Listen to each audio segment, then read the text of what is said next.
আসসালামু আলাইকুম দর্শক, আশা করি সকলে ভালো আছেন। আমার সামনে দেখতেছেন এসআর সিডের একটা বিখ্যাত ঢেঁড়সের জাত SR10। SR10 অত্যন্ত উচ্চ ফলনশীল একটা জাত। এখানে ছবিতে যেরকম দেখতেছেন এরকম প্রচুর পরিমাণে ফলন ধরে, ঘন ঘন গিট হয়। এসআর সিড মানেই গাছ ভর্তি ফলন, প্রচুর পরিমাণে ফলন, আপনারা জানেন।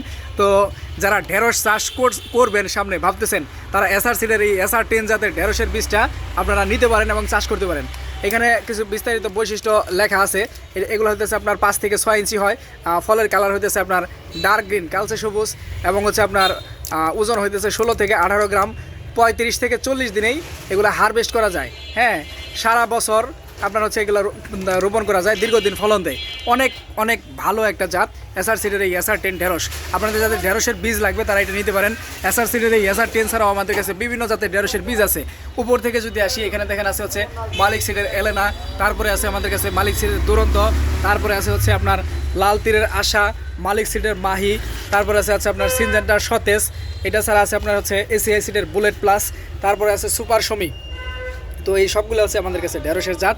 বাংলাদেশে যতগুলো সেরা সেরা ঢেঁড়সের বীজ আছে, জাত আছে, সবগুলোই আমাদের কাছে আছে। তো ঢেঁড়সের বীজ ছাড়াও আমাদের কাছে সব রকমের ফসলের বীজ আছে। এখানে দেখতেছেন মরিচের বীজ বিভিন্ন জাতের, তারপরে হচ্ছে আপনার শশার বীজ বিভিন্ন জাতের। এখানে দেখতেছেন হচ্ছে আপনার তরমুজ বিগ ফ্যামিলি ছাড়াও আমাদের কাছে আরও কয়েকটা তরমুজের জাত আছে।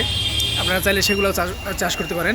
তো এই সমস্ত বীজ ছাড়া আমাদের কাছে এখানে দেখতেছেন ক্ষীরা আছে 2 জাতের, আপনার হচ্ছে সেঞ্চুরি আছে। তারপর এখানে দেখতেছেন আমাদের কাছে সাম্মামের বীজ আছে, হলুদ বাঙ্গির মতো কালারের যে সাম্মাম সেগুলা। এগুলো ছাড়া আমাদের কাছে মাসার নেট, তারপর হচ্ছে আপনার সিডলিং ট্রে, তারপর হচ্ছে আপনার মালচিং পেপার, এগুলো পাবেন।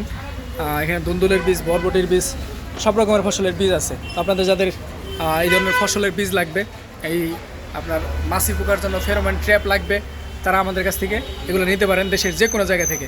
আমাদের কাছে বিটরুটের বিভিন্ন জাতের বীজ আছে।